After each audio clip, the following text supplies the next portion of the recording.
नमस्कार, मैं रमाजे। कहानी शुरू करने से पहले एक आग्रह करूँगा, इस चैनल को सब्सक्राइब जरूर कर लें ताकि हमारी नई कहानियों को आप सुनते रहें। मैं अक्सर कहता हूँ, कहानी कहानी है और हर कहानी की एक संदेश है। वो संदेश हम जनमानस एक दूसरे तक पहुँचाने का प्रयास करते हैं। इसी कड़ी में एक कहानी आगे मैं बता रहा हूँ।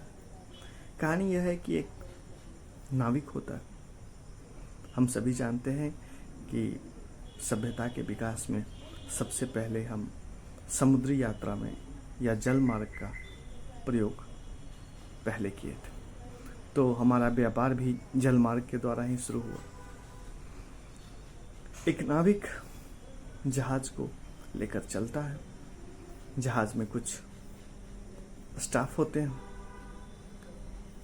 जहाज सामान लेकर अपने देश से दूसरे देश जाता है और फिर वहाँ से कुछ वस्तुएं अपने देश लाता है, जिसे बेचता है।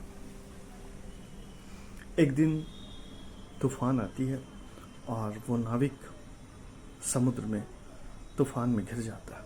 अपने दोस्तों को कहता है कि हमारी नाव डूबने वाली है, तो जो हो सकता है अपनी जान बचाने के लिए करें। उसके सारे दोस्त नाव छोड़कर भाग जाते हैं और अपने अपने जो भी जान बचाने के साधन थे उन्होंने अपनाया।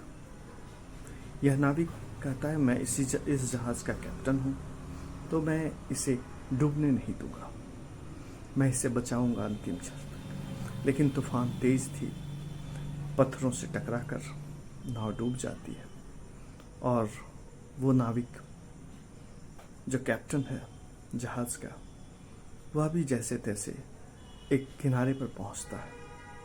सुबह हुई तो देखता है कि एक वीरान टापू है, कुछ चिड़ियों के घोंसले हैं और बाकी कोई अन्य जीव रहते नहीं।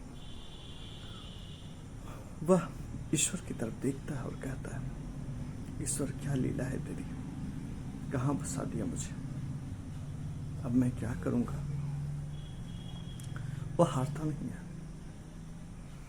और वहाँ लकड़ियों को तोड़कर अपने लिए एक छोटा सा घर बना लेता है और वहाँ कंदमूल जो फल वगैरह थे उसी के आधार पर अपना जीविकोपार्जन करता है। साथ ही कभी कभी मछलियों को पकड़ लाता है, खा लेता है। समय बीतता गया। एक रात सुहानी थी, वह बाहर घूम रहा था कि अचानक उसका जो घर बना हुआ था लकड़ियों से, वह जल जाता है। वह बहुत उदास होता है और ईश्वर से कहता है, ईश्वर, मैं तो इतना दुखी हूं कि मेरे पास अपने दुख को व्यक्त करने वाला भी कोई नहीं, और अब आपने ये नया परेशानी मुझे देकर अच्छा नहीं किया। वह रोता है, लेकिन उसकी आवाज और उसके दुख को सुनने वाला कोई नहीं होता। वह रोते रोते सो जाता है। सुबह खुलती है जब उसकी आंख, तो देखता है बड़ा सा जहाज सामने खड़ा है और उससे कुछ लोग आए हुए हैं जो उसे जगा रहे हैं। उसे लगता है ये कोई स्वप्न तो नहीं।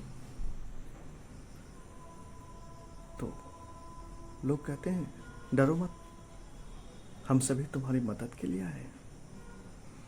नाविक ने प्रश्न किया, क्या आप मुझे मदद करने आए हैं? इस पर उस जहाज से आए व्यक्तियों ने कहा, हाँ, हम तुम्हारी मदद करने आए हैं। फिर उस व्यक्ति ने प्रश्न किया कि आपको यह कैसे आभास हुआ कि मैं यहाँ हूँ? उसने कहा, रात जो तूने फायर सिग्नल दिया था ना, आग लगाकर, उससे हम समझ गए थे कि यहाँ कोई ना कोई व्यक्ति है, इसलिए हम यहाँ आ गए आप तक।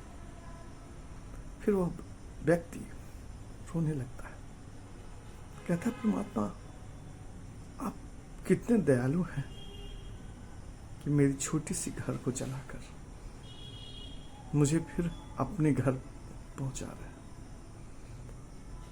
तो ये कहानी संदेश देती है कि जीवन में कभी घबराना नहीं। सिचुएशन आते हैं जाते हैं, और लेकिन ईश्वर पर भरोसा रखना है, हारना नहीं है।